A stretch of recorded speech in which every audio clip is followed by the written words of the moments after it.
Top quality और consistent performance के लिए सिर्फ सिल्वर पंप्स। टॉप क्वालिटी और कंसिस्टेंट परफॉर्मेंस के लिए सिर्फ सिल्वर पंप्स, नाम याद रखना। बुलढाणा जिल्ह्यातल्या जवळपास बुलढाणा, मोताळा, चिखली, मेहकर तालुक्यामध्ये मोठ्या प्रमाणामध्ये शेतकऱ्यांच्या सोयाबीन शेतामध्ये होमणी अळीचा प्रादुर्भाव झाला आहे आणि यामुळे शेतकऱ्यांच्या सोयाबीनचं मोठं नुकसान होत आहे। मी सध्या खंडाळा शिवारातील या शेतामध्ये आहे। आपण जर पाहिलं तर या शेताची परिस्थिती ही फार बिकट झालेली आहे। या शेतामध्ये सोयाबीनच्या झाडाच्या म्हणजे मुळाखाली होमणी अळीचा प्रादुर्भाव झाला आणि परिणामी संपूर्ण सोयाबीन हे पिवळं पडून सुकून जात आहे आणि शेतकऱ्यांचं मोठं नुकसान या ठिकाणी होत आहे। या परिसरातले शेतकरी संकटात सापडले आहे।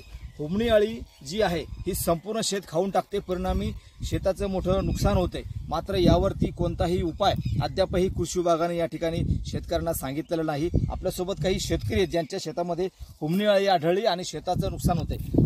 काय तुमचं नुकसान झालंय? होमणी अळी मोठ्या प्रमाणामध्ये शेतात आढळली आहे, किती नुकसान झाले, साधारण काय परिणाम होते? नमस्कार। गेल्या 2-3 वर्षापासून अवकाळी पाऊस, अतिवृष्टी यामध्ये शेतकऱ्याचं प्रचंड प्रमाणात नुकसान झालं। याही वर्षी म्हणजे अनपेक्षित होमणी अळी या ठिकाणी आली।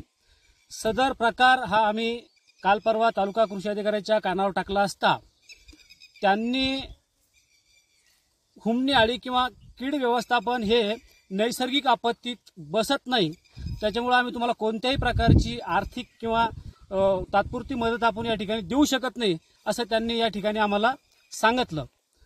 माझं एक शासनाला विनंती आहे। विनंती म्हटल्यापेक्षा आता आम्हाला लाज अशी वाटायला लागली की प्रत्येक वेळेस शेतकरी म्हणून आम्ही सरकारपुढं एक साधारणतः म्हणजे मायबाप या नात्याने त्यांच्यापुढं मागणी किंवा आमचं गाऱ्हाणं मांडतं किंवा आम्हाला थोडीफार आर्थिक मदत करा, परंतु स्वतःला लाज वाटायला लागली। त्यामुळे इथून पुढे आम्हाला शासनाचं माझं वैयक्तिक मत असं आहे की शासनाने कोणत्याही प्रकारची आम्हाला आर्थिक मदत न करता आमचं स्वतःचं शेत हे तुम्ही कंत्राट बेसवर हे स्वतः घेऊन टाका आणि स्वतः तुम्ही सोयाबीन घ्या, काय घ्यायचं ते घ्या आणि आम्हाला त्या न्याय द्या, त्याशिवाय आम्ही जगू शकत नाही। नक्कीच हे शेतकऱ्यांची त्याच बाबतीत दुसरं आमचं वैयक्तिक असं मत आहे की महाराष्ट्र राज्याचे मुख्यमंत्री हे कोणत्याही विषयास अगदी बेंबीच्या देठापासून बोलतात, परंतु 2014 पासून अद्यापपर्यंत शेतकऱ्याच्या मुद्द्यावर महाराष्ट्र राज्य जितकी आक्रमकता पुरी होती तितकी त्यांची अंगी दिसत नाही। या बाबतीत आम्हाला खूप मोठा खेद किंवा खंत व्यक्त करावीशी वाटते।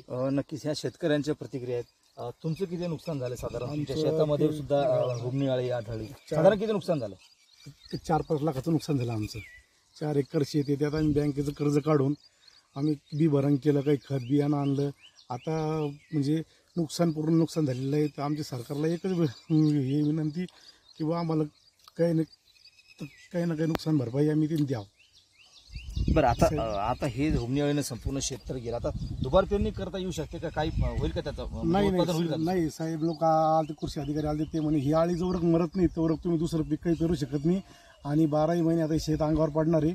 त्याच्यामुळं आता बिकट परिस्थिती झाली अशी की शेतकऱ्याला आत्महत्या केल्याशिवाय पर्यायच नाही। नक्कीच ही जी शेतकऱ्यांची बिकट परिस्थिती, कारण की आता शेत अंगावर पडणार आहे। ही जी होमणी अळी जी आहे ही वर्षभर मरत नाही असं कृषी विभागाचं म्हणणं आहे, कारण काल परवा कृषी विभागाचे अधिकारी या ठिकाणी येऊन गेलेत।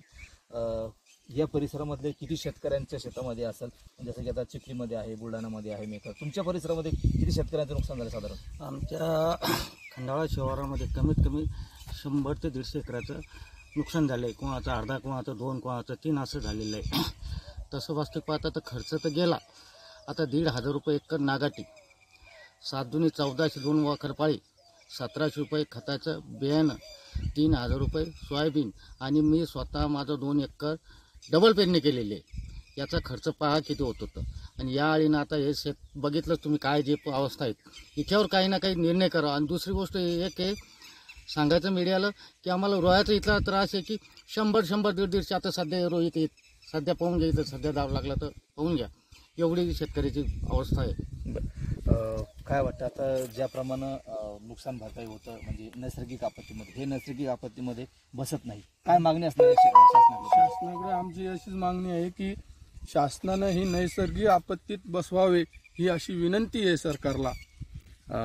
नक्कीच शेतकऱ्यांच्या प्रतिक्रिया होत्या की इतर जी नैसर्गिक आपत्ती होते त्यामध्ये शेतकऱ्यांना नुकसान भरपाई मिळते, मात्र ही जी हुमणे अळीचा प्रादुर्भाव होतो हे नैसर्गिक आपत्तीमध्ये बसवावं अशी मागणी या नुकसानग्रस्त शेतकऱ्यांची आहे, जेणेकरून त्यांचा थोडंफार का होईना हे नुकसान भरपाई मिळेल अशी अपेक्षा या परिसरातील शेतकऱ्यांची आहे. कॅमेरामन नीरज देशमुखसह गणेश सोळंकी, TV9 मराठी, बुलढाणा.